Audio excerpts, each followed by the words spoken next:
Okay, what we want to do today is we want to go on to our next topic, the topic I'll just call economic instability.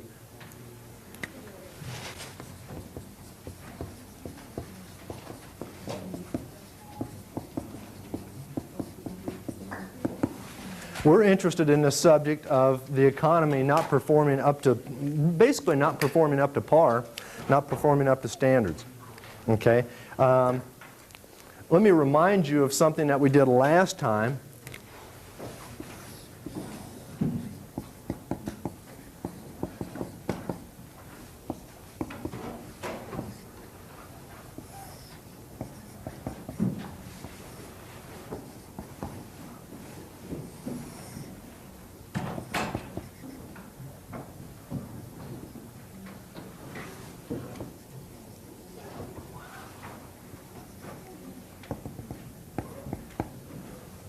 If you remember, what we talked about last time is this possibility of something called a recessionary gap.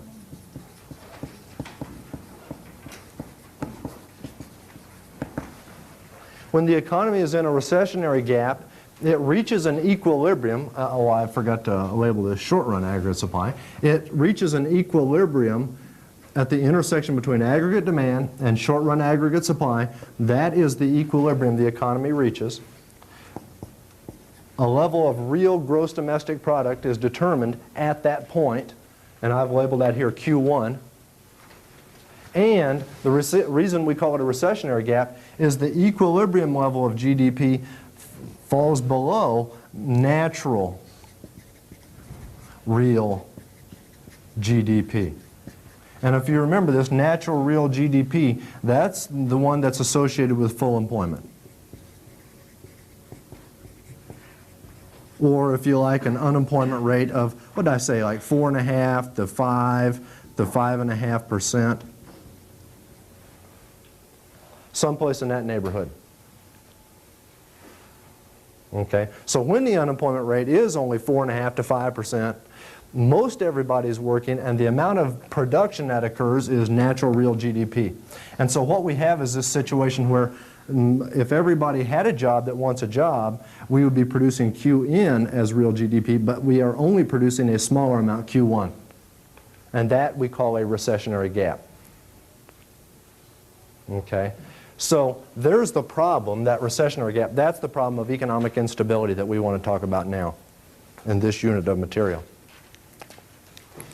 Back in the 1920s and 30s, and that's real easy to pass over, but so let me say it again a little bit slower. In the 20s and 30s, that's 2 decades, most all of Europe was in a deep recession, England included. At the end, basically, of World War I, most of Europe went into a recession or depression. They call it by different names, different places and times.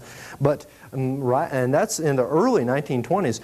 Most of Europe goes into a recession, and they stay in that recession or depression all through the 20s and all through the 30s. The United States was not in a recession or depression in the 1920s, but in the 1930s it was. Starting in really 1929, and it got at its worst, the unemployment rate was 25% by 1933, about March. Okay, so, and then the United States stayed in a depression from 1929 through World War II. So here's Europe depressed for 20 years, the United States for more than 10. This is kind of bad times. And so the thing is that always before, the economists of previous times, we talked about how the economy would come back and resolve this problem on its own. We said how that the unemployment rate would be high if we had this equilibrium point, and the high unemployment rate would cause wages to decline, and as wages declined, this aggregate supply curve would shift to the right, and the equilibrium real GDP would continue to grow until finally we reached an equilibrium at this at natural real GDP. That's what we talked about. And so what we talked about last time was an automatic process that would work and get the economy out of a recession or out of a depression. Well, that's kind of hard story to sell to people. If the economy's been in a depression for 10 or 20 years, it's hard to tell that story to people and have them go, yeah, I believe that. So this story I'm telling you of the economy automatically getting rid of recessionary gaps, Does that always work? And the answer is, well, it didn't work back in the 1930s. And somebody asked a question about that last week, and I talked to you about different possibilities, reasons that the United States economy would have been stuck in that gap for so long. But the point is that back in the 1930s, there was this big issue, 1930s, economic instability was the big issue of the day.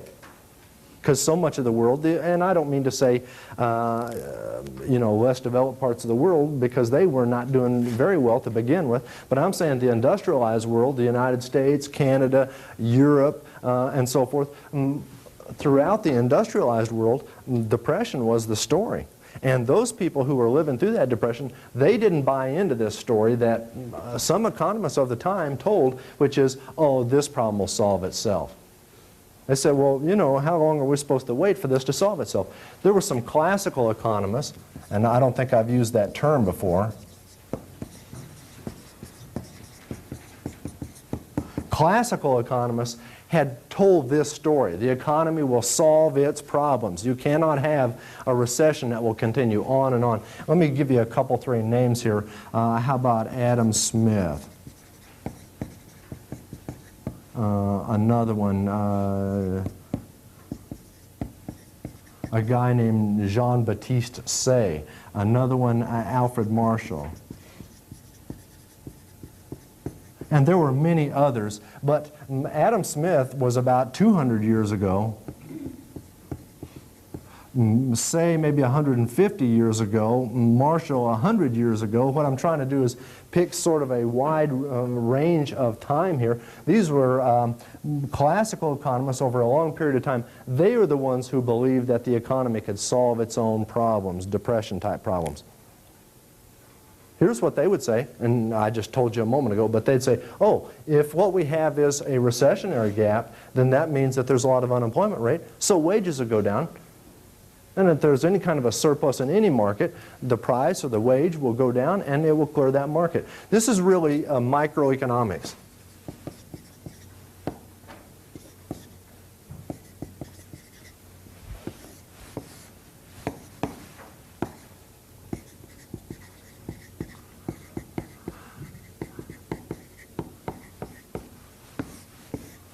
Sorry to bore you with something that we've already been through, but this is just microeconomics. Basically what the classical economist said is, yeah, if wages are high, let's say here's the WE is the market clearing wage, the equilibrium wage. If the wage rate's at W1, there's a surplus of labor. Quantity supplied of labor is greater than quantity demanded. There's a surplus. That surplus we call unemployment. And they said if you want to get rid of unemployment, then just sit back and wait. Wages will go down.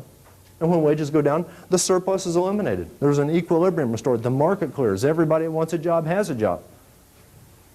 So their way of looking at the world was mainly a microeconomic way. Here's the problem with that.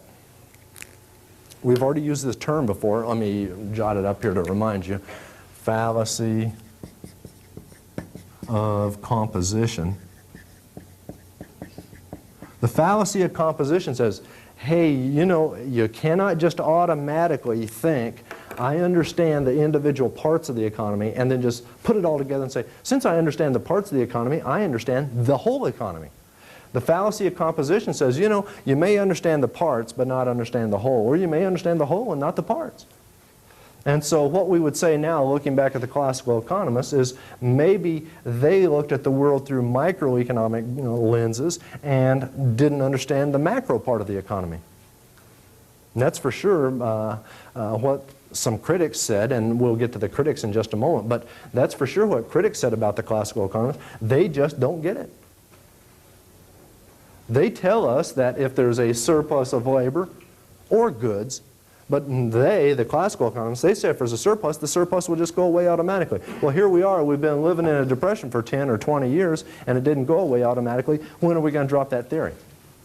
That's sort of the point of view that came along in the 1930s. Okay? So the guy that came along that was the biggest critic and the most successful critic of the classical economists was a guy named Keynes.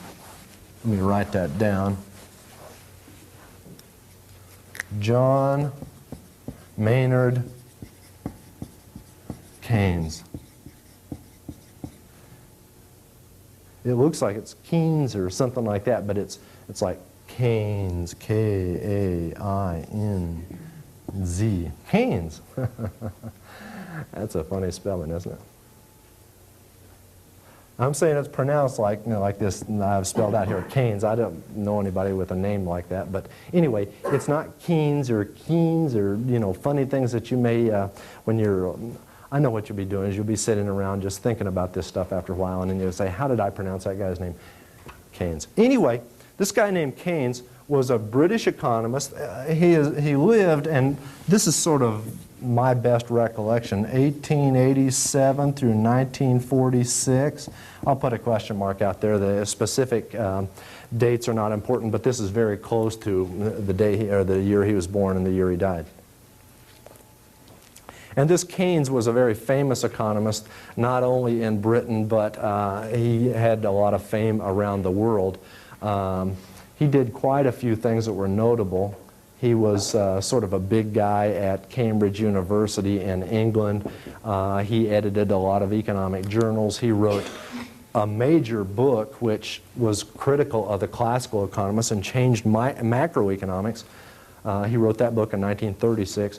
He did quite a few things. He wrote, I think when he first got his big notoriety was right after World War I. He wrote some essays and then enlarged them into a book talking about why the peace achieved at the end of World War I was not going to be permanent, that the Germans would be, you know, like very unhappy about sort of the terms of the peace and after World War I, and that they would come back and be basically bitter and want to fight another war. And so people didn't pay a lot of attention to Keynes at the time, but later on when the Germans were bitter and came back to fight another war, then that made Keynes that much better known and more famous. Keynes was an economist at Cambridge University. One of the things that Cambridge did is they said to him, look, we've got this endowment of gifts and donations that people have given to the university over the years, and we would like you to manage that for us.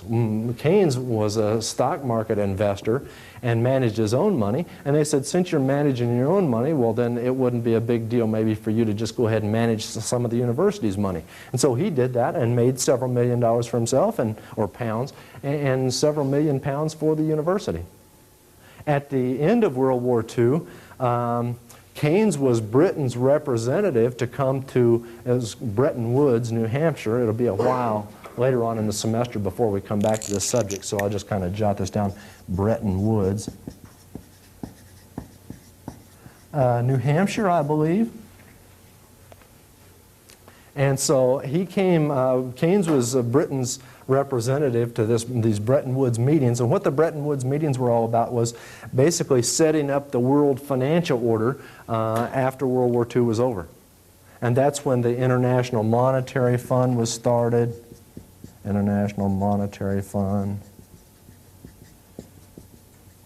And the way the international and the gold played it, or I'm sorry, the gold and dollar, let me say it again, gold and the dollar played a key role in this international monetary systems that we set up at the time. That was an important thing. There were some fixed exchange rates established. Basically, from 1946 through 73, the rules that were established, I didn't mean to do that. The rules that were established at Bretton Woods, those pretty much established the world monetary order in the, how many years would this be? 27 years after World War II. And then in 1973, the system started to fall apart. Here's what I didn't mean to do. I did not mean to leave the impression that the International Monetary Fund went out of business in 73. It's just that all the rules that were made up at this Bretton Woods thing about how the world monetary system would work, those rules started falling apart in 1973. But the International Monetary Fund is still with us, the IMF. It operates in Washington and has other offices around the world. and there's something called the World Bank and so forth. So anyway, what I'm saying to you, without going into too many more details here, is that Keynes had a very illustrious career as an economist, and not only did he sit around in his office drawing graphs and things like that. I don't know if he ever did draw a graph, actually. Not only did he do the sort of teaching things, but he also had a very big impact on the way economists look at the world, and he sort of created the new field of macroeconomics, and he also had a big impact on policy. And let me just add finally, he married a lady who was a Russian ballerina, so he had kind of you know, an interest in the arts as well. Anyway, so along came Keynes, and he says, you know, and by the way, his friends called him Maynard. Along comes Keynes, and he says, you know, this stuff is just wrong.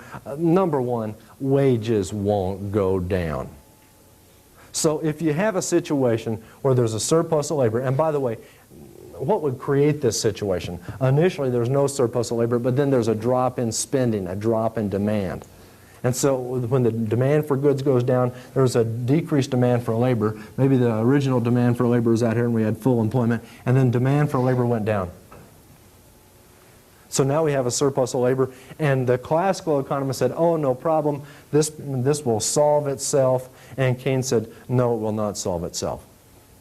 Workers will fight tooth and nail, and they will not allow those wages to fall. Why not? And the answer is because even though 25% of the workers are unemployed, 75% still have jobs. And those 75%, they have a good deal of bargaining power, and they will just bargain with the employer and say, hey, if you're going to cut our wages, we'll walk out. We'll put you out of business.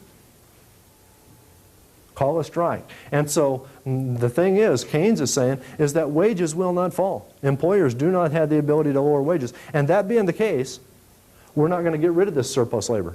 And if we don't get rid of the surplus labor, we're going to have unemployment that continues. And what I told you before is, if we started off at a situation where we have unemployment in this recessionary gap, I told you before that it might take 2 or 3 years to get from the original point of unemployment out to the new equilibrium. And Keynes said, no, you know how long it takes to get from that first point to the final point? Forever. You'll never get there. Wages won't come down, and we'll just be stuck right here. And so Keynes used a term that really became familiar. He said that we can have unemployment equilibrium in the economy. We can have unemployment, and it can just persist. And I don't mean to say that natural rate of unemployment of 4.5% or 5%. He said you can have a 10 or 15 or 20% unemployment rate, and it just go on year after year after year. For how long? Forever.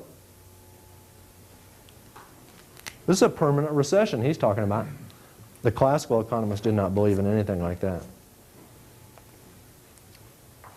Now, why won't wages fall? I told you what Keynes said, workers will resist. In recent years, and I'm saying the last 20 years, there has been another group come along, and they're called the New Keynesians. New Keynesians. And these are just more economists, and they believe that most of what Keynes said is right, but there's been more research done in the last, when did Keynes write this stuff? That book that I told you about, 1936, where he wrote about this critique of classical economists and so forth. So it was from 1936 until 86, let's say 50 years later. By then, the new Keynesian economists came along. They had 50 more years of research to base their work on, and so they came along and they gave additional reasons why won't wages go down. Here's one reason they said. They used something called efficiency wage theory.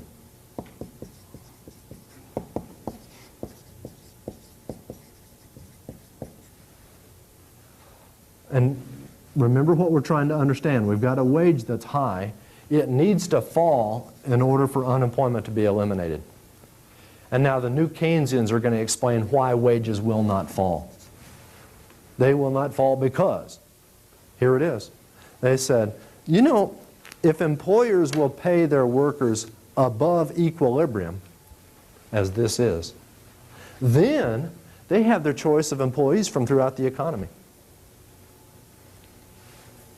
And what that means is that their current employees, their existing employees, those employees will work harder. They want to keep this job. If the employer is paying above market clearing, paying a high wage, the worker will work harder to keep the job. Oh man, if I lose this job, I just have to go to work for whatever the market wage is. And now I'm getting a 30% premium or whatever. And so I sure want to keep this job. And so the idea with efficiency wages is by paying the workers above the equilibrium level, they work harder, they're more productive. And that adds to the company's profits. And another thing is, those workers don't quit their jobs or get fired. And by get fired, I mean they come to work on time, because if they're not on time, maybe they get fired and they don't want to lose this good job. So they're at work on time. They don't go out and go on job interviews looking for other jobs elsewhere as often. Why not? Because they're getting paid more than the equilibrium wage here in this particular job. And so with the efficiency wage theory, we pay the workers more than market clearing. They're more productive, and they're less likely to leave. So the company does not have to go out doing job searches and retraining new workers and so forth. And so the idea is the company's profits go up even though it's paying above the market clearing wage. Now, so why won't the wage fall to market clearing? There's the efficiency wage theory as one reason. Another reason is simply the nature of contracting. Workers don't want to come out, and think about this for a moment. It's time to go to work and you don't have a contract with the employer, so you just come out each morning and just stand out by the curb and just wait to be hired. And we're used to a different situation, one where you go to work someplace and you keep going back there day after day after day, and the idea is you kind of got a long-term agreement with the company. And so contracting, I better jot just this term down, long-term contracts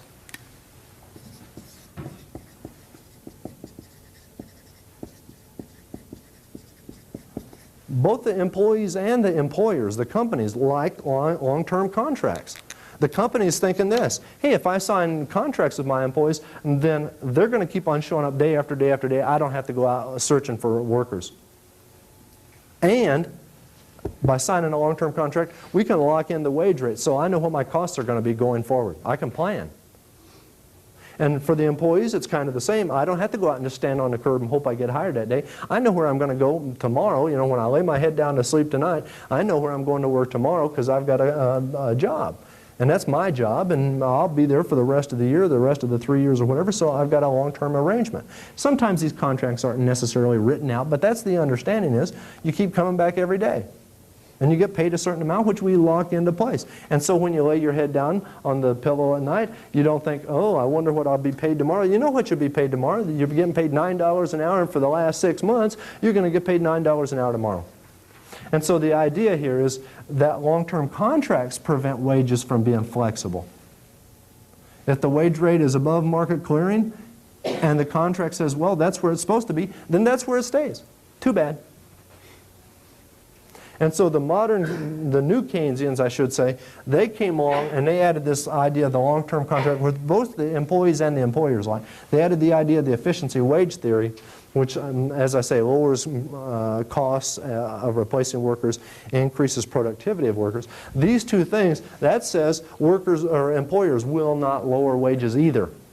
It's not just that the employees, and that was Keynes' theory, is the employees that had the jobs, they will resist wages going down. And the new Keynesians say, yeah, the employees resist it, so do the employers. The employers, the companies that hire you, they don't want to pay the minimum, the lowest penny that they can get by with either. I don't know if I accept all these things, but that's the story they told. Here's what I see with the long-term contracts. I told you the other day it took 2 or 3 years in order for us to get to that new equilibrium. I agree that there are contracts, but I also think that in a 2 or 3 year period, then those contracts, they expire, they get rewritten, and there's new terms. So I think that the idea of wages never going down to the equilibrium, that seems to be overstating the point. Efficiency wage theory, you know, there may be something to that, but I'm not sure. I don't see a lot of when an employer gets a chance to hire a worker at minimum wage, I see them doing it. So I don't know if they're going, well, yeah, I could hire minimum or pay minimum wage, but why don't I instead pay $3 an hour over minimum wage, then you'll be loyal to me. I don't know if they always do that. But that's the story I'm saying that Keynes and the new Keynesians put on this. Wages will not go down to equilibrium. We can have a surplus of labor that goes on and on. The intermediate position is the one I already stated. The intermediate position is this. The position of the classical economists is there's no surplus labor, wages go down and eliminate the surplus right now. The Keynes and the Keynesians said there can be a surplus of labor, wages don't go down forever, and so the unemployment can continue forever. And the intermediate position is to say, well, maybe wages are a little bit slow to adjust. Maybe it does take 2 or 3 years for us to go from the recession to eliminating the recession, getting rid of that gap through wage cuts. And so that's really an intermediate position. Keynesian economists say this. Now, I'm sort of presenting this like a debate going back and forth because there was a debate going back and forth for many years between these two groups. So the intermediate position is that it takes time, but we will eventually get these wages down.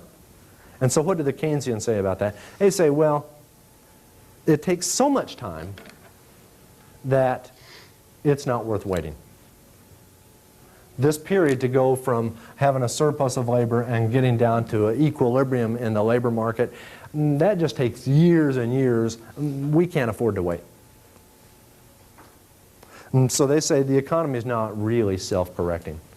And that's the whole story of Keynes and the Keynesians.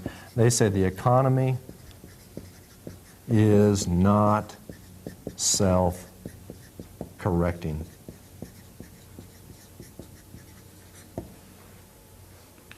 It doesn't solve these recessionary gaps.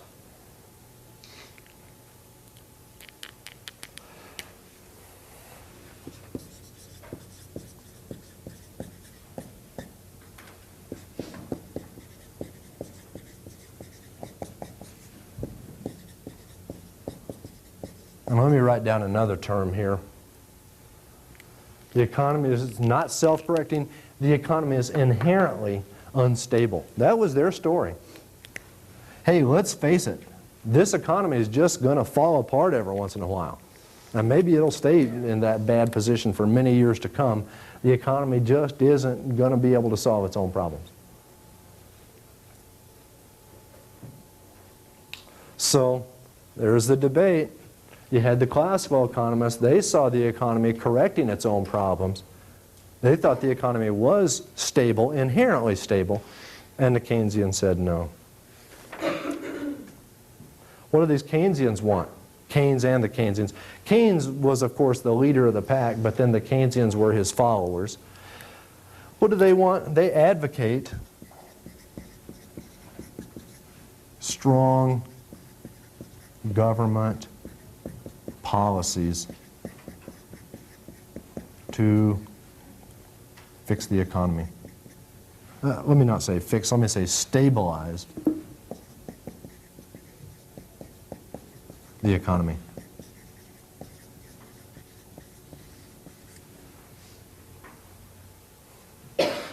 Somebody's got to do something, they say.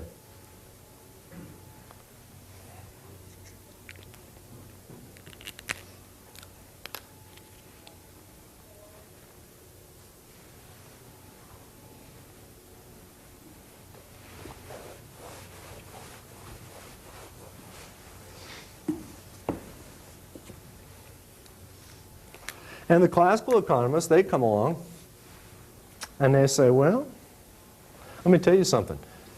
Even if the economy is not inherently stable, a lot of times the government makes things worse than it was to begin with. And so they say government policies, this is the classical economists again, are usually ineffective. Or worse.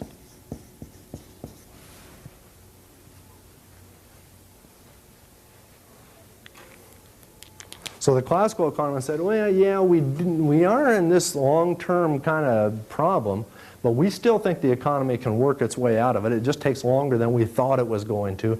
But if you turn the government loose to fix things, the government will never get it fixed and maybe makes it worse. So now we've turned from a debate about is the economy inherently stable or unstable, and now we've got a new debate. And the debate is, if something happens, if something goes wrong, can the government fix it? And the Keynesian economist says, yes, it can. And the classical economist said, no, it can't fix it. It can only make it worse. This question that came up the other day about the Depression, I was sort of telling this story right here. If you remember, the story I told was when President Roosevelt saw this depression going year after year, he says, oh, what we need to do is we need to stop prices from falling. And then he brought all these business managers in, industry by industry, and they would have meetings. And like the car makers would get together and agree to raise the price of cars. And the steel makers would get together and agree to raise the price of steel. And what I was telling you is that when they agreed to raise the price, the only way they could do it is by cutting back on production, restrict supplies. And when they cut back on production, they sent their workers home. Well, there's an example for you of a government policy that didn't solve the problem, it made the problem worse. The employers were jacking up prices by restricting supply and sending their workers home and causing the unemployment rate to go up, not down. So the classical economists, they say, well, you still have to wait and be patient and let this economy work its way out. It can solve these problems. And so what they advocated was something called laissez-faire policy. What's a laissez-faire policy? It's almost no policy. This is a French term. What does that mean? I think it means let do. And of course that doesn't sound reasonable in English, but it did to the people who made this term up. Let do. A laissez-faire policy is just a hands-off policy. It says leave the economy alone. The government cannot manage the economy, can't make it better, just leave it alone. Let it do what it's going to do. And the Keynesians said, no, we can manage the economy. So there's the debate. This is really something that I told you a while ago that in a sense macroeconomics was created in 1936. They had talked about macroeconomic subjects before, but when they talked about the macroeconomic subjects before, they really just blended the micro and the macro in all together and didn't clearly, I think, handle the issues so that they understood clearly what was going on with the economy. And so in an important way, 1936 was, if maybe it wasn't the creation of macroeconomics, but it was certainly a step up onto a higher plane. And so from 1936 onward, there's been this big debate among economists. Which side do you agree with? Do you agree with the classical economists who think the economy is inherently stable, but when things go wrong, the government can't make it better, you still want to rely on the economy to work through its own problems? Or the Keynesian economists, and the interventionists, you could call them now, who says, well, the economy is inherently unstable and the government can solve it. You've got the interventionists and the laissez-faire approach. In 1960, I'm running out of places to write about this, in 1960, the Keynesian point of view took over Washington, D.C. Well, I should say 1961. If you remember, President Kennedy was elected president in November of 1960, and then he took office in 61. And when he took office in 1961, he brought some Keynesian economists with him to office, and he says, hey, what we're going to do is we're going to try to keep this economy humming along here at a little bit higher pace than what previous presidents have done. Kennedy had studied some of this Keynesian economics, and he thought that was right. But just as an undergraduate student, I don't mean to say Kennedy was an economist, but he had studied some of this. He came to the conclusion that the government could manage the economy, and so then he hired several Keynesian economists to help him. And so starting in 1961, they started trying to tinker with the economy a little bit. And it's really been since 1961 that that's been the approach the government's taken. And the government's never really renounced that. So even though we have some people in Congress and occasional presidential candidates who are saying, oh boy, elect me and I'm going to, like get rid of government and all that stuff, there's nobody really tried to do that. There's been more or less, but there's nobody who just said, hey, let's go back to the classical economist days. And I'm saying nobody in Washington, nobody who's making policy. They do not say, let's go back to the classical economist days and just let the economy manage itself. Everybody in a sense has become a Keynesian. Everybody in Washington and most people throughout the country, they go along with this idea of letting the government involve itself some in managing the economy. But 1961 is when the Keynesian story sort of had its way. And what happened was we had prosperity throughout the 1960s. And so the Keynesians came in 1961, and then throughout the 1960s, the economy experienced prosperity, and then people said, oh man, it must be that Keynesian economics that's causing that. And so by, let's say 1970, Keynesian economics had won the day. But that's not the end of the story. We're just not to the end yet. But later on, we'll find out that that theory of government policy or economic policy, that theory's got its shortcomings also. But I'm saying starting in 1970, it wasn't just a case of the president bought into this story as in 1961. By about 1970, most everybody bought into the story. The Keynesian model of the economy, it basically explains really two things. One is how the economy can fall into a recession or depression and stay there. That's the one thing it explains. And the second thing that that same theory tells us is, what can we do to stabilize the economy?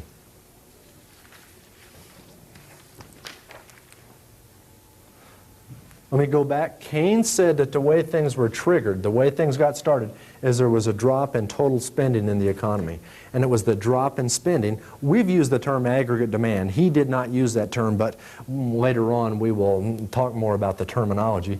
But a drop in aggregate demand is what caused the demand for labor to go down and what created this problem that the country faced. And the classical economist says, no, that could not happen. See, here we go. There's these two groups, the classical economists and the Keynesian economists, and they disagreed not just on one or two issues, but virtually every issue that came along, major issue, they said, no, I don't agree with you. So Keynes says it's insufficient aggregate demand, a drop in spending, and that's what causes, and let me write this, AD less than AS. That's what the Keynesian said. Spending is less than production, aggregate demand less than aggregate supply, and that being the case, there's this surplus of goods and surplus of labor. And the classical economist said that, no, we've got this thing called Say's law. And I already told you that guy's name before, J.B. Say. He was one of the classical economists. I guess I've erased his name. But anyway, Say's law said, and this is just sort of the short version of it, supply creates its own demand.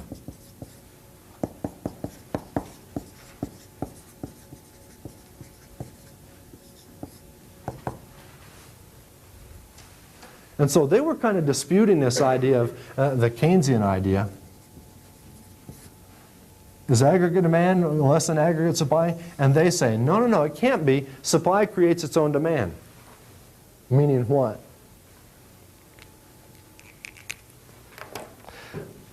If you go to work and produce something, then you get paid, or you have the thing you produced, and whatever you get paid for producing that something, you take that out and buy goods. And so the idea, the very process of me producing something and supplying it in the marketplace, that creates income for me that I can demand goods and services with. And so the act of supplying generates income, which turns into spending, demand. And so the classical economists say, they say, consider how the economy would operate under barter. I don't think we've used that term before, but barter is a situation where you have no money in the economy and we just trade goods for goods. And so what Say says is this. Let's suppose that I produce wheat.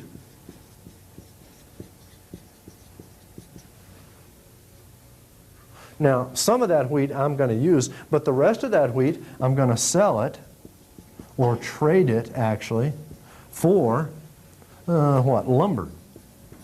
Maybe I want to build a new barn. Okay? And so the guy who's got lumber, he needs wheat. And so when I'm a producer of wheat and selling or trading that wheat off, I am a supplier of wheat. But when I put that into the marketplace, I become a demander of lumber. My supply turns into a demand for something else. And then the other guy who's supplying lumber, that supply turns into a demand for wheat. I can't be supplying something in a barter economy for sure. Don't think about money for a second. If I supply something, if I say, hey, I want to sell my wheat, I've got to take lumber, or I've got to take nails, or I've got to take horses, or I've got to take something in return. And the thing I take back in return, that's the thing I'm demanding. And so the value of my supply is equal to the value of my demand. So supply, the act of supplying, that creates a demand for goods. How can demand be less than supply?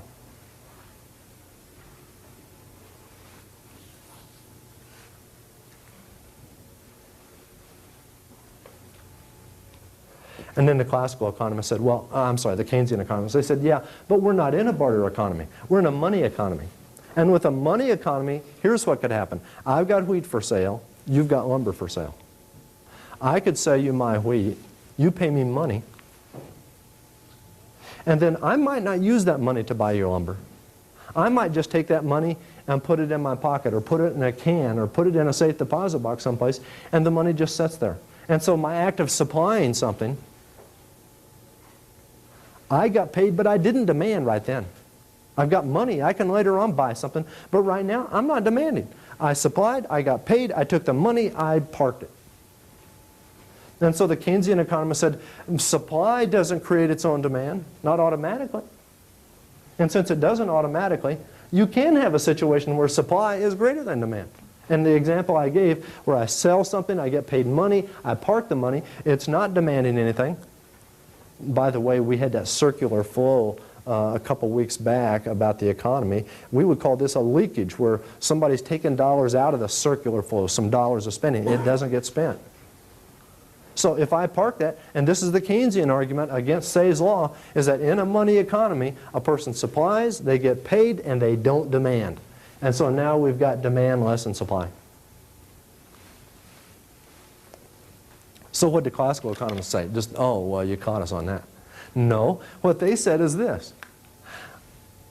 If I sell something and I get paid dollars, even though I don't spend those dollars, now I take those dollars and put them into, let's say, a savings account someplace. That's a good example. Or maybe I buy some bonds. But the point is, if I put that money in a savings account, now I'm lending that money. I give it to the bank lends it. And so when the money gets lent out, interest rates go down. There's all this extra cash on hand. People are selling things, getting cash, and not spending it and putting it in their bank account. And since people are not spending that money, a bunch of it's going into the banks, and so interest rates start coming down, down, down. I need to continue this over here. A decrease in interest rates. That is, if, this is a classical economist, if aggregate demand is less than aggregate supply, if I sell goods and do not use all the proceeds to buy something, then I have savings, and those extra savings flowing into the banks will cause interest rates to go down, said the classical economist. And when interest rates go down, people go in to borrow. They borrow money to buy cars, to buy homes, to buy television sets. Companies borrow money to enlarge the size of their plant, to buy new computer equipment and so forth. So a decrease in interest rates results in borrowing, and I should say more borrowing, and more spending. And when spending increases, aggregate demand now equals aggregate supply, according to the classical economists. I love these debates going back and forth. It's kind of like a football game. And after a while, by the way, you get the feeling, and you know, I had to go through graduate school studying this stuff all the time. After a while, you get the feeling that there's just two groups and they just want to argue with each other. So you pick the topic and I'll argue with you. And so that's kind of the way this goes. It takes each one of these groups a few years to come back with their response, and then the other in a few years to come back with their response. But it works its way around now to, well, okay, if aggregate demand does fall short, then there will be all these savings, depresses interest rates, people borrow the money, spend it, and now According to classical economists, there's no shortfall of aggregate demand. Aggregate demand is equal to aggregate supply. We still have Say's law.